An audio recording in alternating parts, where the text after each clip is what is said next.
Today we are going to learn about mathematical statement of electromagnetic induction, and so we are going to learn about the Faraday's law. So let's start the topic. So our topic is Faraday's law of electromagnetic induction. It states that the induced voltage in a circuit is proportional to the rate of change over the time of the magnetic flux through that circuit. So we can say that the rate of change of magnetic flux near the conductor or around the conductor induces voltage. So as per Faraday's law statement, you can see in this animation that there is a conductor and here is a magnetic field, or magnetic flux. Whenever the magnet moves near the conductor, the voltage will be induced, and the direction of induced voltage is depending on the direction of the motion of the magnet. So here, in animation, you can say the cross sign shows the direction of magnetic flux or magnetic line of force. Here is the conductor, and whenever we move the conductor, the voltage will be induced in the conductor as per Faraday's law. So let's solve the mathematical equation of Faraday's law. So, as we have discussed about Faraday's law states that the rate of change of magnetic flux induced the voltage in a conductor. So here is a magnetic flux which is equal to BA cos, which is equal to BA cos theta. B is the magnetic field. I is the area of the loop or a coil, and cos theta is the angle between area and the magnetic field. So here the cross sign shows the direction of magnetic field that is into the page or away from the observer. We use cross sign to show the direction of magnetic field, and that is the conductor, which is making a closed loop here. Here you can see the closed loop. Here is the galvanometer. That is x1, is the distance of the conductor. So, the rate of magnetic flux near the conductor, the voltage will be induced, and to change the magnetic flux, we can use these three quantities to change the magnetic flux. That is the B, we can change the B, or we can change the area A, or we can change the angle between A and B. So if we change our magnetic field or magnetic line of force, the flux will change. So it directly depends on the magnetic field. So the rate of change of magnetic field also affects the rate of change of magnetic flux. Let's see here. You can say delta phi is equal to delta B. That is the change of magnetic field. So the change of magnetic field will affect the change of magnetic flux. So here, if we move the magnet near the conductor, the voltage will be induced. So when the magnetic field will change, the magnetic flux will change, and as a result, the voltage will be induced, as you can see in this video. Now the second thing is the area. So if we change the area, so the magnetic flux will also change. Let's see here. You can see the resistor, and there is a conductor, and there is a flow path, and these arrows show the magnetic field.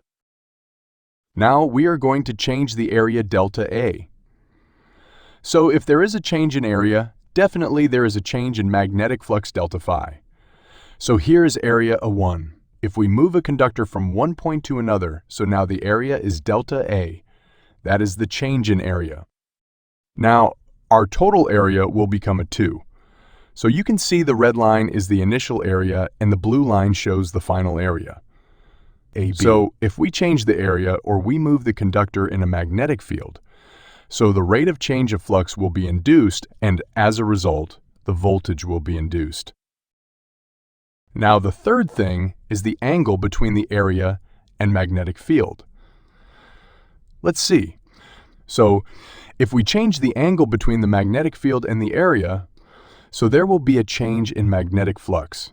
So you can see here is the area of the plane, and the direction of the area is normal to the plane that is shown in red line, and the green line shows the direction of magnetic field.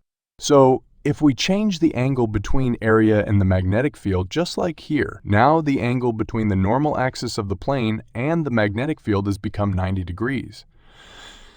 So the cos 90 is equal to 0. So in this case, the magnetic flux will be zero, and here the magnetic flux will be maximum.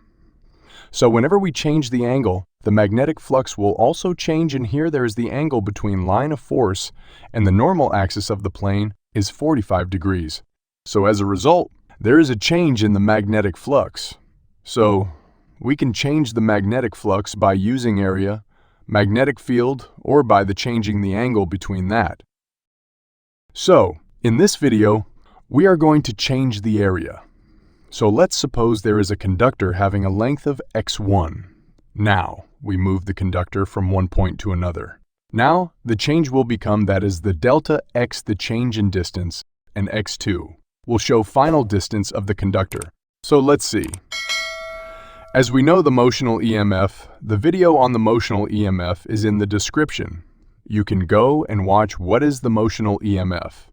So the equation of the motional EMF is EMF is equal to minus VBL, where V is the velocity of the conductor, B is the magnetic field, L is the length of conductor. So V is the velocity, as we know. The velocity is equal to rate of change of distance. So dx is a change in distance divided by change in time. So velocity, as we know, is known as a rate of change of distance. So we can write the rate of change of distance instead velocity here. Instead of v, we write dx divided by dt. And now our equation has become EMF is equal to minus dx over dt BL. So we can write the equation like this: EMF is equal to delta x, L divided by delta t.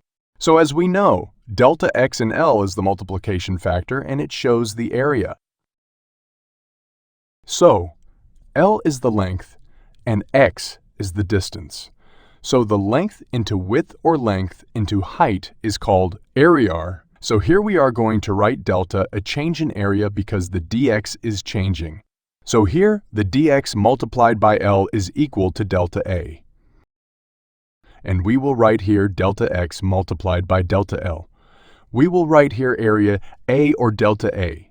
Now our equation will become EMF is equal to minus delta AB divided by delta T. So delta AB means the rate of change of area multiplied by magnetic field. As we know, the angle between the delta A and magnetic field in our situation is 0. So cos0 is equal to 1. And by solving the equation, our equation will become delta phi is equal to delta AB. So we can write d phi instead of delta. Our equation will become EMF is equal to delta phi over delta t, or EMF, is equal to rate of change of magnetic flux. So that is the mathematical representation of Faraday's law of electromagnetic induction. And the second thing is that if we increase the number of terms, so by increasing the number of terms, we will write the EMF as equal n delta phi over delta t. So, gentlemen, that was the mathematical representation of Faraday's law of electromagnetic induction. If this video is helpful for you, so like the video, subscribe the channel, and share the video with the others. Thank you very much. Basically.